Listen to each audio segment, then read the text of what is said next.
কেন এটাকে ক্লোজ করছেন না? তাহলে এত টাকা ইনভেস্ট করে আরো দুটো রানওয়ে কেন বানিয়েছেন? আমরা এগুলো বলেছি, আমরা এটা করাবই। আমরা পরিষ্কার বলে গেছি যে আমরা করাবই, আপনারা শুনলে ভালো, না শুনলে এরপরে উপরে উঠবো না, এই গেটের এখানে শতরঞ্জ পেতে বসে থাকবো। দেশের সুরক্ষা এবং এই এয়ারপোর্টে 3টি রানওয়ে চালু করার জন্য আমরা কাজ সম্পূর্ণ হয়ে গেছে। মোদিজি টাকা দিয়েছেন, ভারত সরকার টাকা দিয়েছেন, কেন হবে না? এটা ছিল।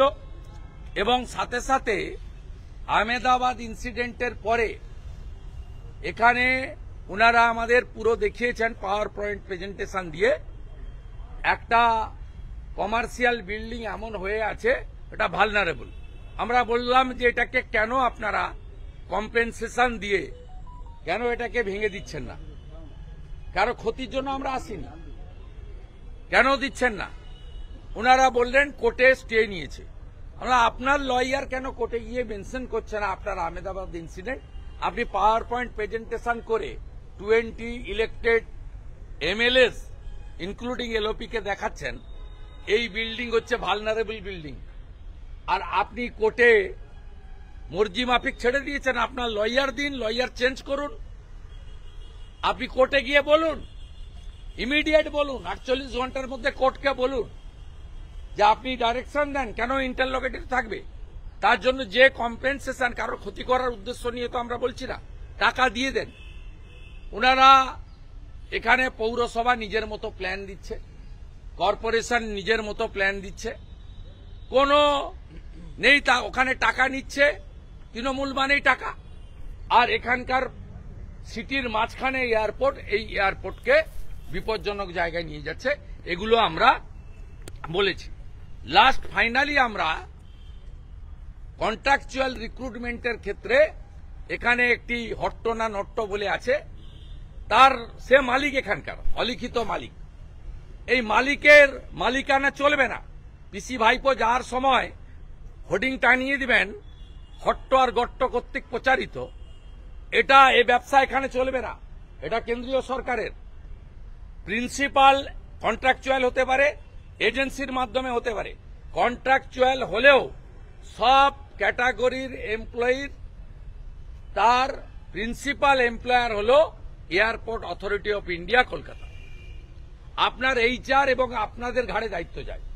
আমি স্পেসিফিক বলেছি যে আপনি থার্ড পার্টি এজেন্সিগুলোকে ডেকে মিটিং করে 100 পয়েন্ট রোস্টার চালু করুন। 22% SC, 17% OBC, 6% ST, 10% EWS, Bharat সরকারের সংবিধান স্বীকৃত। রিজার্ভেশন শুড স্টার্ট, কন্ট্রাকচুয়াল হলেও রিজার্ভেশন দিতে হবে। সেকেন্ড বলেছি পোর্টাল চালু করতে হবে, কোন পার্টি নেতার কাছ থেকে লিস্ট নেওয়া যাবে না। সৌগত রায় স্ট্যাম্প মেরে লিস্ট পাঠিয়ে দিলেই সব এয়ারপোর্টেই লোকাল এমপি চেয়ারম্যান হয়, এটা আলংকারিক। তার মানে সৌগতবাবু যাহা বলিবেন, উনার বরুণবাবু অরুণবাবু যাহা বলিবেন তাই হইবে, এ চলবে না এসব। বলেছি পোর্টাল চালু করুন, অ্যাপ্লিকেশন নিন, বেশি অ্যাপ্লিকেশন থাকলে লটারি করে কন্ট্রাকচুয়াল নিয়োগ করুন। আর একটা বিশেষ কমিউনিটির লোককে ঢুকাচ্ছেন, তারা রোহিঙ্গা মুসলমান না ভারতীয়, এটাও আপনাদের তল্লাশি করতে হবে। কারণ পশ্চিমবঙ্গে কে রোহিঙ্গা আর কে ভারতীয় এগুলো তো প্রতিদিন ধরা পড়ছে। Fake I card, fake Aadhaar card, fake epic card, তা আপনাদের এগুলো দেখতে হবে, না দেখলে 15 দিন পরে আবার আরো বেশি দলবল নিয়ে আসছে। শুনবো অভিষেক বন্দ্যোপাধ্যায় যিনি আজকে দাবি করছেন যে কেন্দ্রীয় স্বরাষ্ট্রমন্ত্রী এবং আইবি ডিরেক্টর কেন এখনো পদত্যাগ করবেন না কয়েলগাঁওয়ের। কে হরিদাস পাল? উনি হরগোবিন্দ দাস, চন্দন দাসের জন্য উনার পিসি কেন পদত্যাগ করবেন না? উনার ভোট ব্যাংক মুসলিম, তামান্নাকে খুন করেছে। এত 10-12 বছরের ছোট্ট এক রুত্তি বাচ্চা, তামান্না খুনের জন্য কেন উনার পিসি পদত্যাগ করবে না? উনি আরো বলছেন যে মহেশতলা থেকে আপনারা পালিয়ে এসেছিলেন, মহিলারা তাড়া করেছিলেন, তাই পালিয়ে। ও ভিডিও আপনারা সঙ্গে ছিলেন, ওটা একটা উড়িষ্যায় কথা আছে, মিছা কৌ মনকে পাও। উনার চামচা যে অ্যাডিশনাল এসপি মিঠুন আর একটাকে নিয়ে গেছে এসডিপিও করে রেজাউল কবির। ওরা বলে দিয়েছে, আপনাদের কাছে ভিডিও আছে, শিবের মাথায় জল ঢেলেছি, তুলসী মঞ্চ যেখানে তুলেছে সেখানে দাঁড়িয়ে দর্শন করেছি, এক জায়গা 8টা মেয়েকে দিয়ে গুতগুতি করছিল, বাইর থেকে প্রণাম করেছি, ঝামেলা নাই। যে আপনারা তো আমার উইটনেস, 3 জন আহতর বাড়িতে গেছি। এত ব্যাখ্যা ওকে দেব কেন? ও কে? হরিদাস পাল।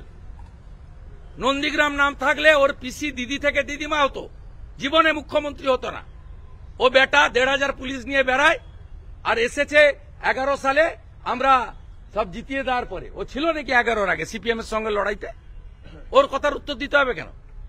ও যার আলোকে আলোকিত, ওর পিসি মমতা ব্যানার্জিকে আমি হারিয়েছি। উত্তর দিলে চলে যান, দীঘাতে জগিং করতে গেছে, ওর কাছে থেকে প্রশ্ন করুন, তার উত্তর আমার কাছে। উনি একটা মারাত্মক বলছে যে আপনি কাকু থেকে মানে আরো জেঠু হবেন, দাদু হবেন, কিন্তু পশ্চিমবঙ্গে কোনোদিন আপনারা ক্ষমতায় আসবেন না, তৃণমূলকে সরাতে পারবেন না। ওর কথার উত্তর দেবই না। ও বিনয় মিশ্রর মতো এনআরআই করে রাখুক, কোথায় যাবে দেখবে এপ্রিল মাসের পর। 2026-এর 2026-এর পরে ওকে ওর যেরকম টাকা তোলার মেন কালো হাত বিনয় মিশ্র পালিয়েছে ভানুয়াতিতে, ও ঠিক করে রাখুক কোন রাস্তা দিয়ে পালাবে। চ্যালেঞ্জ দিয়েছে যে লোকসভা ভোটে আরো বেশি ভোটে আমি জিতবো, সামনের বার লোকসভা নির্বাচনে আরো বেশি ভোটে আমি জিতবো। আগে কোর্ট সামলা, অভিজিৎ দাস ববি হাইকোর্ট করেছে, ওটা সামলা।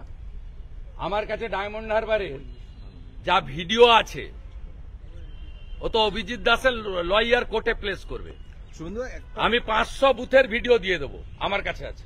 একটা ডায়মন্ড হারবারে উনি বলছেন 11 বছরে 6000 কোটি টাকার উন্নয়ন হয়েছে। বই বার করলেন একটা সংসদীয় এলাকা। বিপ্লব ডায়মন্ড হারবার মডেল নিয়ে বই। ওর বাপিসি যেমন বলছে ও তো এরকম বলছে। ঝাড়ে কি বাঁশ আলাদা হয়নি?